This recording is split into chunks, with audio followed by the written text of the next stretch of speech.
When my sister Harper laughed at me in front of everyone, something inside me cracked. She called me the family's biggest mistake, and the room laughed with her.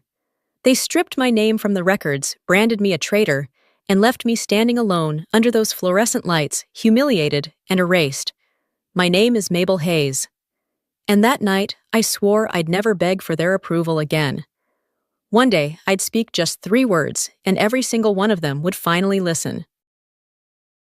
The mornings in Norfolk always smelled of salt and burnt engine oil. From behind the counter of Harbor Brew, I watched the old sailors gather at the same table, their hands mapped with tattoos and stories no one else remembered. Their laughter was rough, honest, nothing like the careful political voices I used to translate years ago. The cafe door chimed, and a gust of sea air slipped in. I wiped the counter again, though it was already spotless. Habit. Routine kept the noise away. Every time the espresso machine hissed, it reminded me of the sound a security door made when it locked behind you for the last time. Outside the shipyard, cranes moved slowly through the fog. Inside, I polished a chipped coffee cup until the crack along its rim caught the morning light. The hairline fracture ran across the porcelain like a thin scar, same place, same direction as the one on my wrist. I traced it with my thumb, remembering the sharp pain the moment glass met skin, and everything I'd built was gone. Then, from the small radio near the register, her voice filled the room. Harper. Calm, measured, confident. Announcing policy reforms and NATO transparency. Even through static, her tone carried the same quiet arrogance it always had. I froze mid-motion, rag in hand. My chest tightened. I turned the volume down, but not off, as if punishing myself to listen. On the little black and white screen above the counter, her face appeared, perfect hair, perfect smile, the embodiment of control. I could almost hear her telling me to keep my emotions off my face like she used to. I shut the radio off and let silence stretch thin. Somewhere in that silence, the doorbell chimed again. Old Mr. Jenkins, the mailman, shuffled in his navy cap crooked. He nodded politely and placed a large yellow envelope on the counter. The paper bore a faded NATO seal. My name typed neatly across it, no return address. My stomach tightened as I slid it open. Inside a small USB drive wrapped in tissue and a single handwritten note in French. Pour la vérité, dis-lui ces mots. For the truth, tell him these words. The handwriting was shaky but unmistakable. Major Louis Gravier, the man who once sat beside me, translating military briefings in Brussels. The man who died 2 years ago in what they called a car accident. For a long moment, I just stared at the message. The USB felt heavy between my fingers, metallic and cold, reflecting a distorted image of my own face. A woman erased from the world she once served. Someone dead had reached back from the grave to speak to me. And the words "tell him" could only mean one person, General Armitage. I let out a short, bitter laugh that tasted like old coffee and secrets. 3 years of silence. Maybe that was long enough. That night, the rain kept knocking against the window, patient and relentless, as if time itself was testing whether I could still wait. The lamp on my desk cast a dull circle of light across old papers and unopened letters. I slid the USB drive into my laptop. The screen blinked, asking for a password. I tried Gravier's birthday. Denied. Then Liberté. Denied again. I hesitated before typing Les Jardins, his favorite phrase from the old missions in Brussels. The screen flickered once and opened. A voice burst through the speakers, grainy and weak, barely rising above the static. Louis Gravier. His voice carried the sound of a dying engine in the background. Mabel, if you're hearing this, I'm already gone. You were never at fault. The report was altered, and the signature that ruined you belongs to Harper Hayes. For a moment, everything inside me stopped moving. I stared at the monitor, listening to the faint tremor in his breath. I kept the original files. There's a hard drive, Louis Dupré has it. If you want your name back, tell General Armitage 3 words in French. He'll understand. Then came silence, long and heavy. I sat frozen, staring at the rain sliding down the window. Harper.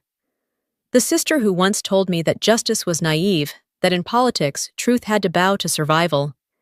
She had stood behind glass while I was accused, saying nothing. I pressed my palm to the desk, trying to steady myself.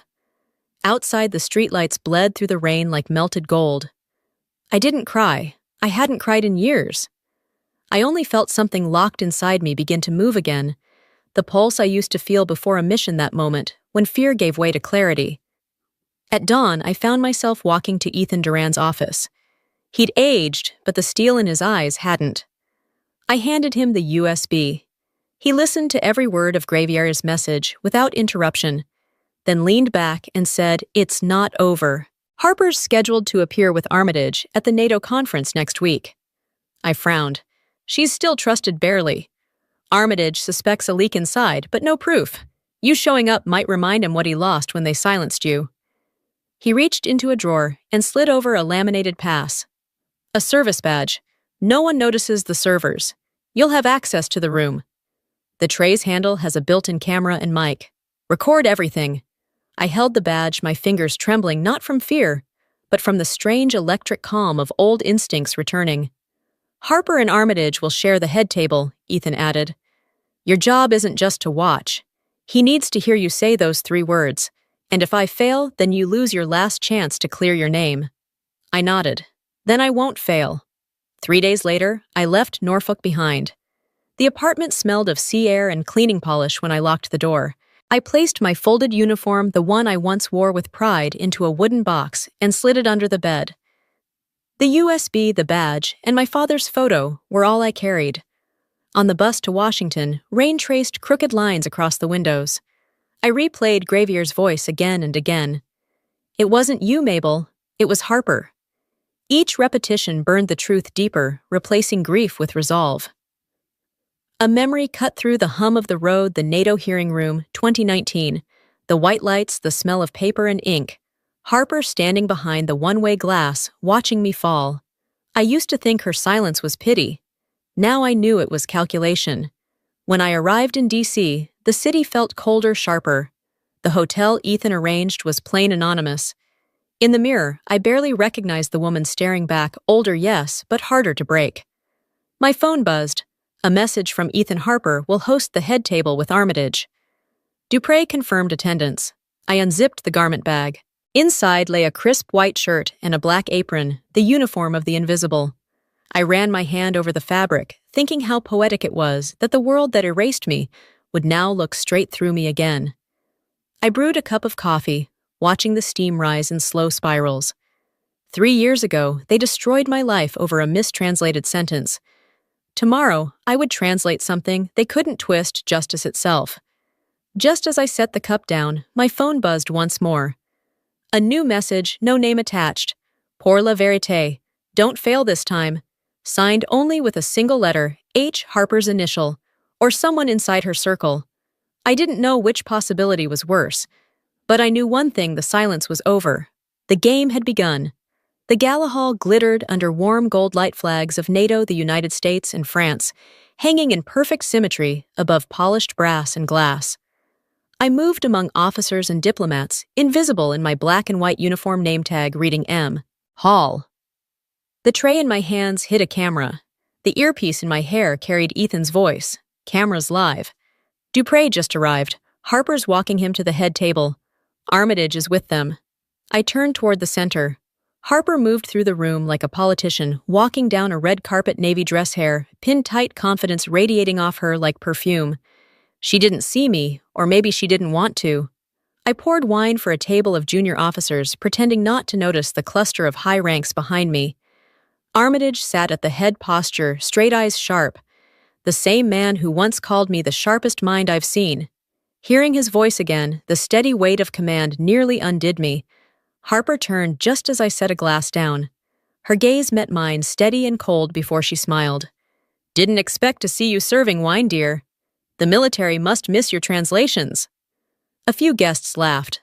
I bowed slightly. "Always serving, ma'am." Then I walked away, heart hammering, but my face calm. Ethan murmured, "Stay focused. The pass is happening soon." Through the mirrored wall, I saw Louis Dupré take his seat beside Harper. A small velvet box appeared in his hand, then vanished into her jacket when she leaned closer. I shifted my angle, letting the hidden lens capture the moment. Ethan's breath hissed in my ear. She took the drive herself. That's not protocol. Armitage doesn't know. The orchestra eased into Clair de Lune. Harper's voice drifted through the hum of conversation, soft French deliberate. La mer est calme ce soir. The sea is calm tonight. A code phrase. Old, dangerous. My stomach clenched. She was doing it again. An hour later, applause filled the room as Harper disappeared down the restricted corridor. I followed at a distance. Through the mic feed, I caught her whisper, "The data will be moved tonight." Dupré replied, "And Armitage. He won't know until it's over." My knuckles whitened on the tray. "Ethan, we can't let it happen again. Copy," he said. "We stop it at the source, Harper." I exhaled slowly. The collision was no longer avoidable. The next night gleamed brighter, louder. The honor for Global Defense Dinner overflowed with champagne and camera flashes. I moved between tables, the practiced grace of someone no one ever noticed. Harper stood near the podium surrounded by French delegates. Her laugh carried easily over the noise. Then I heard it, 3 words that froze my breath. Les jardins sont sûrs. The gardens are secure. The same passphrase that destroyed me. Only Gravier Harper and I had known it. She was using my downfall as her access key. Dupré raised a glass toward Armitage.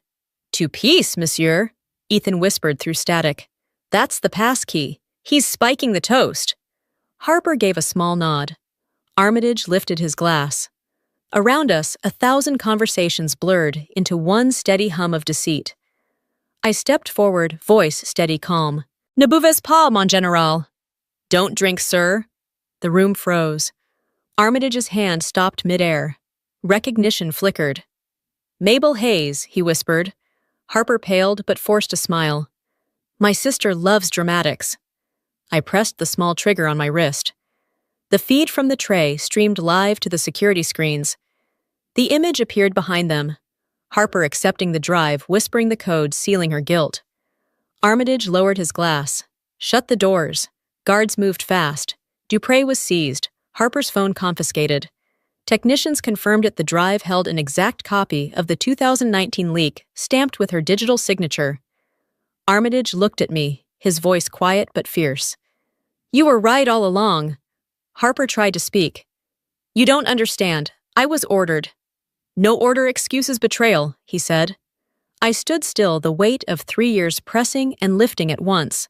Harper sank into her chair, the mask cracking. No triumph, no revenge, only the truth finally translated correctly. The basement interrogation room was cold enough to taste the metal in the air. The only sounds were the hum of the vents and a pen clicking against the steel table. Harper sat across from me, arms crossed, face calm, but eyes tight. General Armitage placed the hard drive between us. "Mrs. Hayes, this contains the same data as the 2019 leak. Only one person had access to both you." Harper gave a short laugh. "I was overseeing security, not translation." I met her eyes. "You oversaw the cover-up, not the security." Ethan slid a printed email across the table. "Approve the modified French transcript. H. Hayes." One glance and I felt the old chill crawl up my spine. Harper had changed my phrase, "Les jardins sont sûrs," into "Les données sont sûres," turning it into a code that opened NATO's network. Armitage's voice cut through the silence. "The phrase that triggered the leak, your words, Harper." She stiffened. I followed the Undersecretary's orders. "He's been dead for 2 years," Armitage snapped.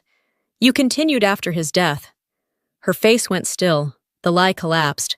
"When they accused me, you said nothing," I said quietly. "You wouldn't have survived," she whispered. "Someone had to take the fall. That someone was me." Ethan handed me a pen. Captain Hayes signed to confirm the chain of custody. My hand didn't shake. I signed. Armitage nodded. "For the record, you're reinstated." Harper's eyes widened disbelief, mixing with jealousy. I didn't look at her again.